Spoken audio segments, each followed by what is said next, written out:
नमस्कार, मैं हूं नगमा और ये खबर पक्की है। आपका हर शाम 7 बजे हम आपके लिए लेकर आते हैं 2024 लोकसभा चुनावों में खड़े होने वाले उन उम्मीदवारों के नाम जिनको लेकर सबसे ज्यादा चर्चा है, वो नाम जिनकी चर्चा राजनीतिक दलों के पैनल में हो रही है और हम इस बात की पक्की खबर आपको देते हैं।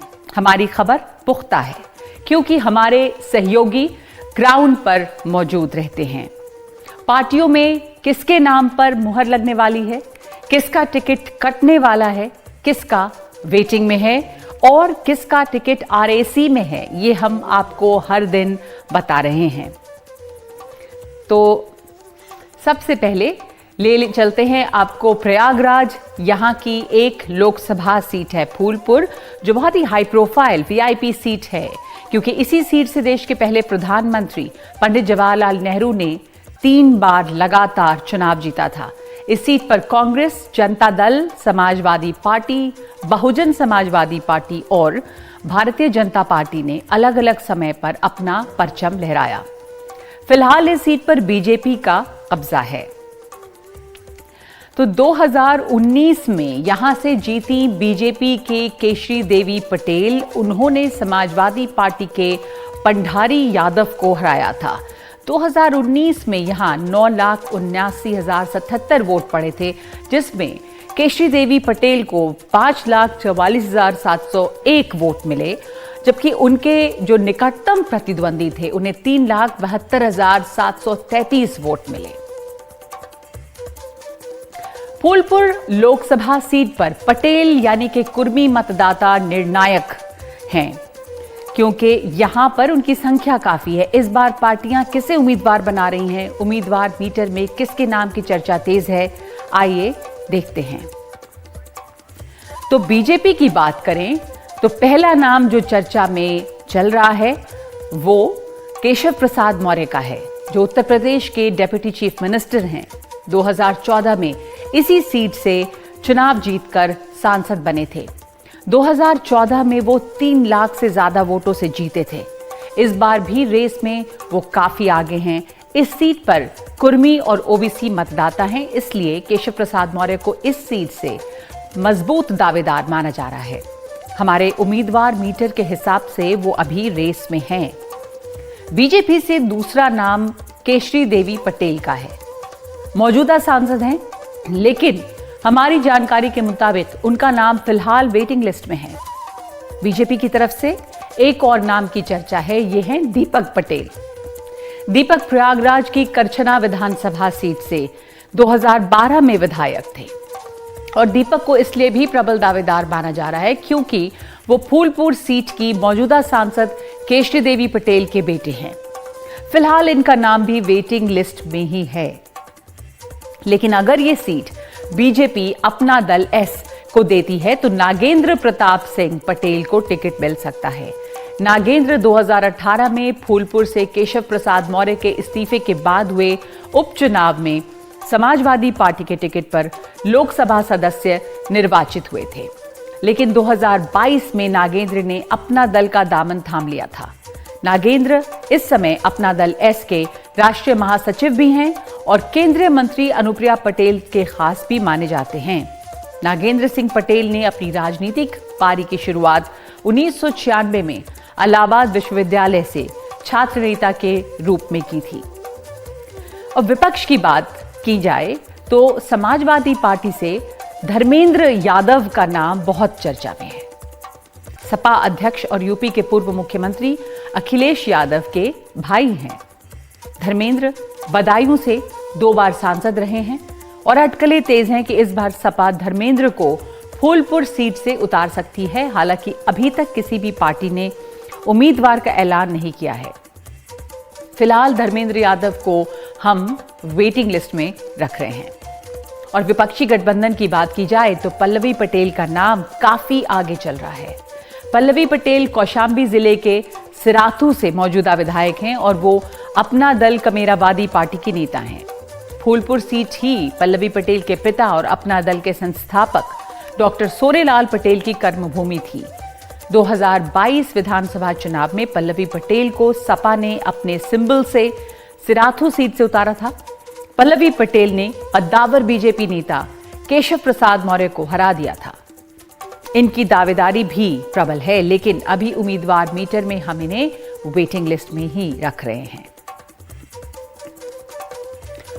और अब हम आपको कर्नाटक ले चलते हैं और बात करते हैं बेलगावी लोकसभा सीट की।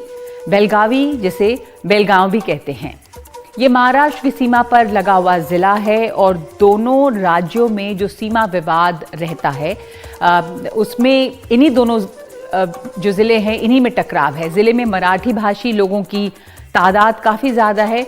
ये सब कुछ यहाँ के राजनीतिक समीकरण का बड़ा हिस्सा है। यहाँ कौन सी पार्टी किसे उम्मीदवार बना सकती है, ये हम बात करेंगे, लेकिन पहले बेलगावी सीट के जो मौजूदा सांसद हैं उन्हें जान लेते हैं।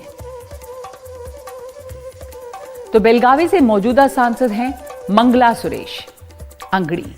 बेलगावी सीट से 4 बार के पूर्व सांसद सुरेश अंगड़ी की पत्नी हैं।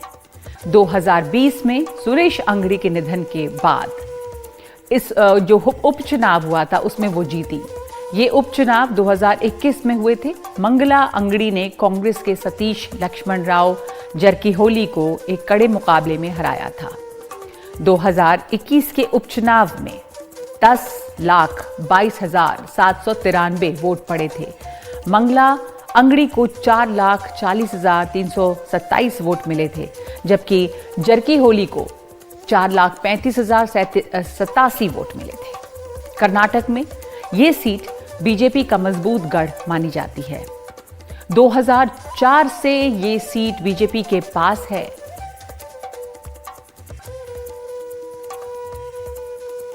इस बार भी यहां पर सीधा मुकाबला है। बीजेपी और कांग्रेस के बीच माना जा रहा है कि ये सीधा मुकाबला होगा। उम्मीदवार मीटर क्या कहता है, आइए देखते हैं। बीजेपी की ओर से जिस नाम की चर्चा है वो हैं मौजूदा सांसद मंगला सुरेश अंगड़ी, जिनके पति सुरेश अंगड़ी की मौत के बाद जिन्होंने उपचुनाव जीता। ये माना जाता है कि उनके साथ उस समय सहानुभूति की लहर थी, लेकिन हमारे सूत्र कहते हैं कि इस बार इनका टिकट कट सकता है। इन्हें हम वेटिंग लिस्ट में रख रहे हैं। दूसरा नाम जो बीजेपी की ओर से चर्चा में है वो है जगदीश शेट्टार का, जो कि मजबूत लिंगायत नेता हैं। राज्य के पूर्व सीएम रह चुके हैं। कुछ दिन के लिए कांग्रेस में चले गए थे, लेकिन वापस बीजेपी में आ चुके हैं। इनका टिकट भी हमारी रिपोर्ट्स के मुताबिक वेटिंग लिस्ट में ही है। उम्मीदवार मीटर में बीजेपी की ओर से तीसरा नाम है महंतेश कवातागिमठ। संघ से जुड़े कर्मठ कार्यकर्ता के तौर पे जाने जाते हैं। पूर्व एमएलसी रहे हैं। नाम इनका भी फिलहाल वेटिंग में है। और कांग्रेस में जो पहला नाम चर्चा में है वो है मृणाल हेबालकर।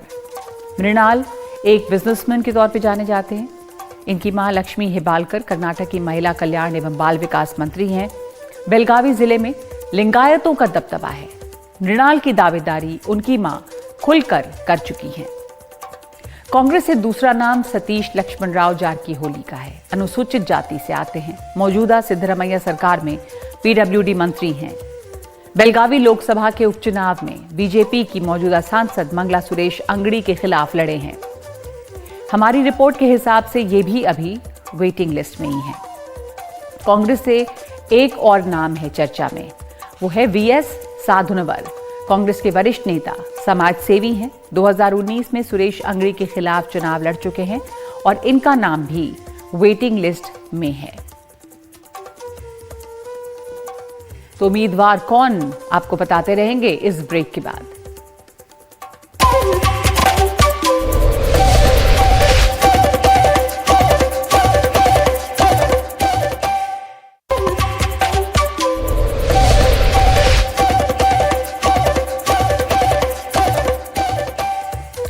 आप देख रहे हैं खबर पक्की है। अब छत्रपति संभाजी नगर चलते हैं।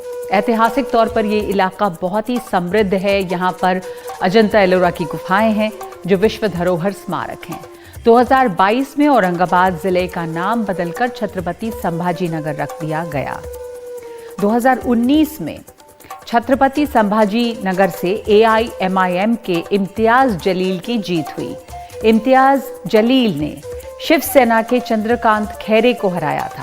2019 में यहां 11,98,727 वोट पड़े थे, जिसमें ऑल इंडिया MIM के इम्तियाज जलील को 3,89,042 वोट मिले, जबकि उनके निकटतम प्रतिद्वंदी शिवसेना के चंद्रकांत खैरे को 3,84,550 वोट मिले, यानी इम्तियाज जलील सिर्फ 4,492 वोटों से जीते। देखते हैं कि छत्रपति संभाजीनगर का उम्मीदवार मीटर क्या कहता है। पहला नाम है मौजूदा सांसद इम्तियाज जलील का। इससे पहले 2014 में वो महाराष्ट्र विधानसभा में औरंगाबाद सेंट्रल से विधायक रहे थे। सियासत में आने से पहले इम्तियाज जलील पत्रकार थे और NDTV में काम कर चुके हैं। अपनी पार्टी से इनका टिकट कंफर्म है।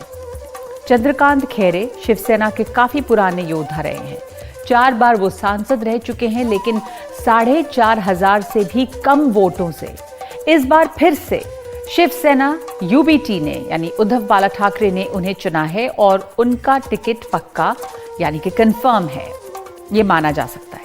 इसके अलावा BJP से पार्टी के राज्यसभा सांसद और केंद्रीय वित्त राज्य मंत्री डॉक्टर भागवत कराड़, जो पार्टी का OBC चेहरा भी हैं। भागवत कराड़ पेशे से डॉक्टर हैं, वो भी इस सीट से अपने नाम की दावेदारी कर रहे हैं। इनका नाम वेटिंग लिस्ट में है। अतुल सावे महाराष्ट्र सरकार में अभी गृह निर्माण मंत्री हैं। छत्रपति संभाजीनगर लोकसभा के लिए भारतीय जनता पार्टी की तरफ से इनके नाम की भी चर्चा है, ये भी वेटिंग लिस्ट में है। पार्टी में एक और OBC चेहरे के तौर पर जीवन राजपूत का भी नाम उभर रहा है। ये पेशे से डॉक्टर हैं और रक्षा मंत्री राजनाथ सिंह के नजदीकी माने जाते हैं। इनका नाम भी वेटिंग लिस्ट में है। तो आज के लिए इतना ही। नमस्कार।